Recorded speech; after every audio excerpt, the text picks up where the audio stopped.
Hi everyone, Tapus কর্নারে তোমাদের সবাইকে স্বাগত। আশা করি তোমরা সবাই ভালো আছো, সুস্থ আছো। আজ আমি বানাবো এগ চিলি।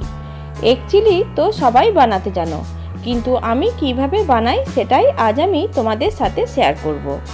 তো চলো তাহলে রেসিপিটা শুরু করা যাক। তো প্রথমে আমি এখানে নিয়েছি একটা ক্যাপসিকাম, আর এটা আমি কিউব করে কেটে রেখেছি।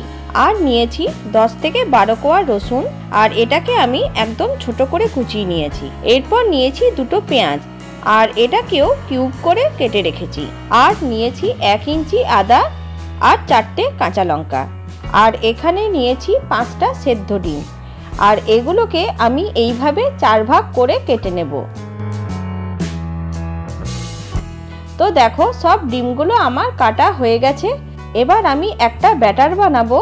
তো তার জন্য এখানে একটা বাটিতে 3 টেবিল স্পুন ময়দা, 3 টেবিল স্পুন কর্নফ্লাওয়ার, স্বাদ মতো নুন, হাফ টিস্পুন গোলমরিচ পাউডার আর হাফ টিস্পুন শেজওয়ান সস দিয়ে একটু মিশিয়ে নেব। তোমরা চাইলে শেজওয়ান সসের পরিবর্তে টমেটো সসও দিতে পারো। তারপর একটু একটু করে জল দিয়ে একটা ফাইন পেস্ট বানিয়ে নেব। খেয়াল রাখবে এই ব্যাটারটাতে যাতে কোনো দানা বা লাম্পস না থাকে। তো ব্যাটার আমার রেডি হয়ে গেছে। এবার ডিমগুলোকে এক এক করে এই ব্যাটারে ভালো করে ডুবিয়ে গরম তেলের মধ্যে দিয়ে দেব। আর ডিমগুলোকে ভাজার জন্য আমি এখানে সাদা তেল নিয়েছি, আর তেলটাকেও মিডিয়াম ফ্লেমে গরম করে নিয়েছি। এইভাবে ডিমগুলো উল্টে পাল্টে ভালো করে ভেজে নেব।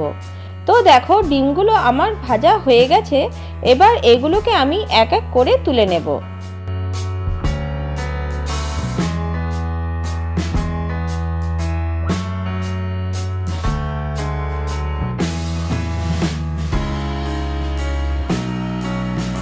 এবার এই কড়াইয়ের এক্সট্রা তেলটা তুলে দেব, আর কিছুটা তেল রেখে তাতে রসুন কুচিটা দিয়ে দেব।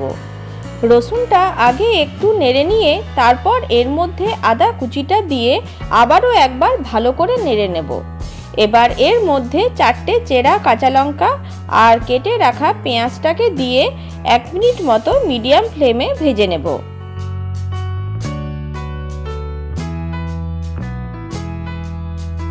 এরপর এর মধ্যে ক্যাপসিকামকে দিয়ে আবারও কিছুক্ষণ ভেজে নেব।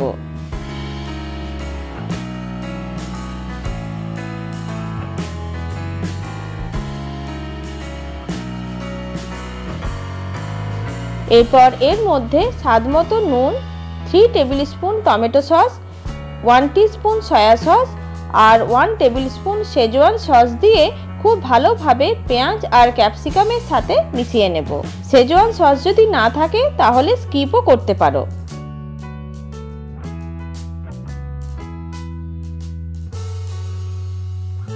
এবার এর মধ্যে হাফ কাপ জল দিয়ে দিচ্ছি, আর এর মধ্যে 1 টেবিল স্পুন কর্নফ্লাওয়ারের সাথে একটু জল মিশিয়ে এটা বানিয়ে রেখেছিলাম, এটা দিয়ে খুব ভালোভাবে মিশিয়ে নেব। তো আমার মেশানো হয়ে গেছে। এবার এর মধ্যে ভেজে রাখা ডিমগুলো দিয়ে খুব ভালোভাবে মিশিয়ে নিচ্ছি।